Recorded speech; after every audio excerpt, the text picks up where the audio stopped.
Alright guys, today we're just going to be taking a look at a couple of pretty simple Trojans, nothing too drastic.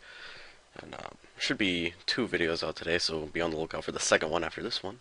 But first we're looking at the No-Start Windows Trojan, and it's very simple. Say you downloaded some program, maybe you thought it was a hack for some game or a trainer or something, you know, you want to play Quake really well or something. So you go ahead and run it, and it doesn't work. But, alright, whatever. Well, we'll just go ahead and play some other game, right?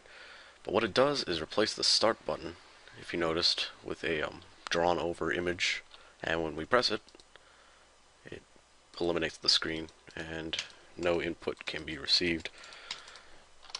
Control-Alt-Delete doesn't do anything, and pretty much the only thing you can do is restart.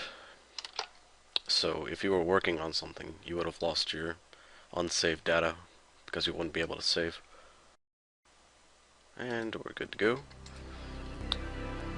And since it is a very simple Trojan, removal is as simple as putting it in the recycle bin. And that's about it for the No-Start Trojan.